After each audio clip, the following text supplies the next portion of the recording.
Olá, neste vídeo, falaremos sobre a erisipela suína. Iremos entender o que é essa doença, os riscos que ela representa para quem consome carne de porco, como ela afeta a saúde dos animais, e quais são as formas de tratamento. Inicialmente, a criação de suínos no Brasil era voltada especialmente para a produção de banha, por sua vez muito utilizada na elaboração e conservação de alimentos.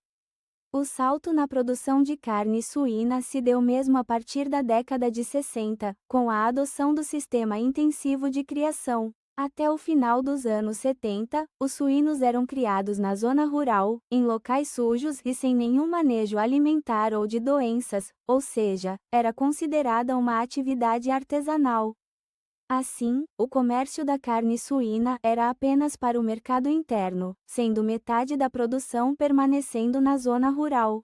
Dados mostram que em 2023, o consumo de carne suína continuou em alta no cenário global e mostrou crescimento em várias regiões, especialmente na Ásia e no Brasil.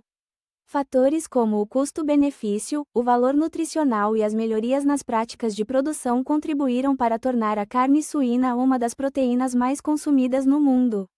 A conscientização sobre saúde e segurança alimentar também aumentou, levando atenção à qualidade da carne suína, especialmente com relação a doenças, como a erisipela suína. Além disso, as exportações brasileiras cresceram, com mercados como China e União Europeia ampliando as compras, impulsionadas pela qualidade e segurança do produto. Este gráfico apresenta o ranking dos principais importadores de carne suína brasileira, em natura em 2023, medido em toneladas. A China lidera com ampla vantagem, demonstrando uma demanda muito alta por carne suína brasileira.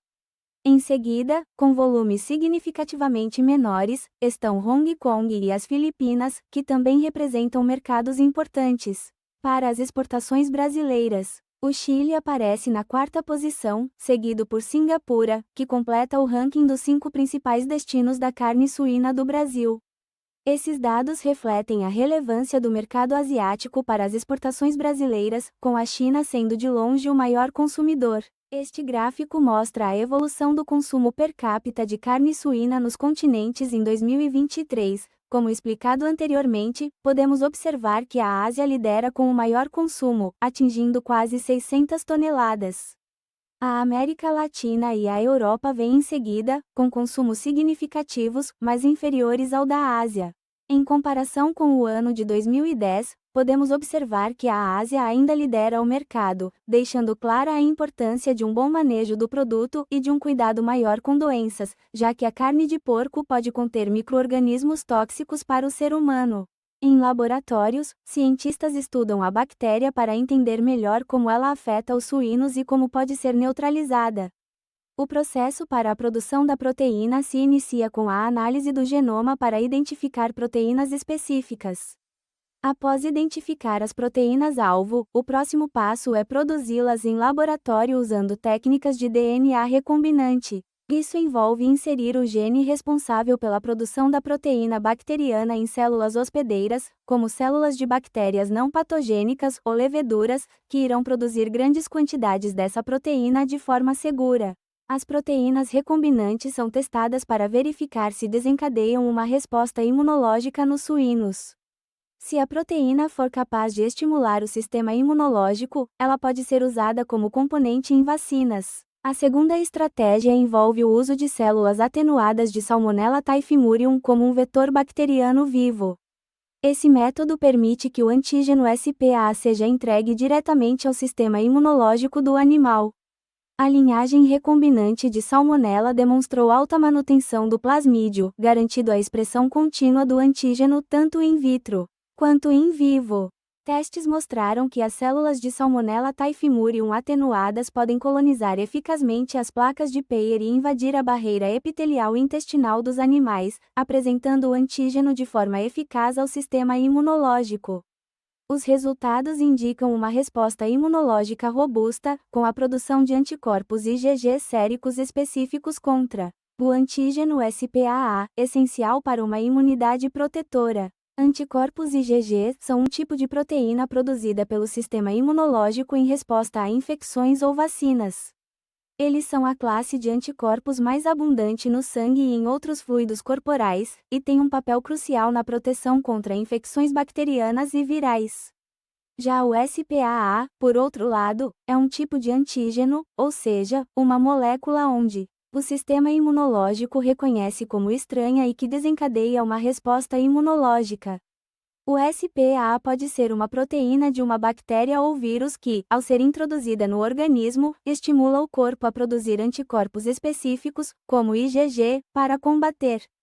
No caso da erisipela, SPA é o alvo para o qual a vacina deseja induzir a produção de anticorpos, ajudando o organismo a se proteger contra a infecção. Quanto ao embasamento do diagnóstico, é utilizado o tratamento com antibioterapia. Porém, com o uso constante e evolução das cepas, pode ocorrer uma resistência à doença. Os animais são imunizados com uma vacina celular de Erros e o PFI morto ou atenuado. Entretanto, foi observado um avanço da doença mesmo em animais já vacinados. Já sobre a amostra biológica, foi observado que a proteína de superfície SPA de Erros e o PFI possui uma resposta imune do hospedeiro contra a bactéria, assim como a DNAK, uma chaperona molecular HSP70. Ambas foram consideradas aptas a substituir o processo já existente. Devido à vacina existente não estar agindo de forma eficaz nos animais, foi necessário localizar um novo componente que contribua para o aumento de antígenos que atuam no atraso e proliferação da doença. Utilizado para teste a proteína Erros e o PFI, SPA e DNAK por ser uma proteína antigênica da bactéria. Foi injetado em camundongos proteínas recombinantes de Erros e o PFI, SPA e DNAK, 2 doses de 100 microgramas com intervalo de 21 dias. Alguns candidatos foram testados separadamente, outros de forma conjunta. Após o teste, os camundongos foram desafiados com uma cepa virulenta de Erros e o PFI. Aqui podemos visualizar a progressão da doença. Podemos ver um porco saudável na primeira imagem, já na segunda, há um avanço intermediário da doença, já trazendo a característica mancha na pele do animal. Na terceira e última imagem, observamos que a pele do animal já traz manchas mais acentuadas, que posteriormente, se não tratada, podem sofrer necrose, deixando a carne impropriar para comercialização. Já em humanos, a doença tem uma característica de iniciar o processo de inflamação pelas pernas. Na primeira imagem vemos pernas saudáveis, já na segunda, observamos uma inflamação que se assemelha a uma vermelhidão. Na última imagem, já temos um tecido necrosado. O tratamento para humanos se dá por meio de antibióticos e para casos mais graves, a medicação é aplicada via intravenosa. Aqui vemos alguns sintomas clássicos da erisipela suína, sendo o primeiro e mais comum a se apresentar é a vermelhidão, podendo aparecer em qualquer parte do corpo, mas principalmente nas pernas. Outro sintoma a se apresentar é o inchaço, que também se apresenta nas pernas juntamente com a coceira, que pode a princípio ser confundida com uma micose. À medida que a infecção progride, algumas pessoas podem apresentar bolhas na pele e até mesmo desenvolver manchas arroxeadas devido à inflamação dos vasos linfáticos. Outros sintomas também apresentados são febre alta, náuseas e também dores de cabeça.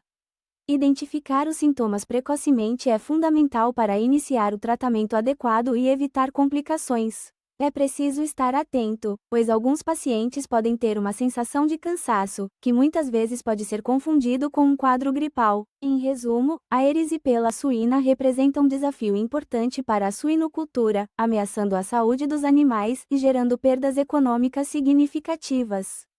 No entanto, as vacinas recombinantes têm mostrado um grande avanço no combate a essa doença. Ao utilizar fragmentos específicos da bactéria, essas vacinas proporcionam uma imunização segura e eficaz, reduzindo reações adversas e facilitando a proteção dos rebanhos.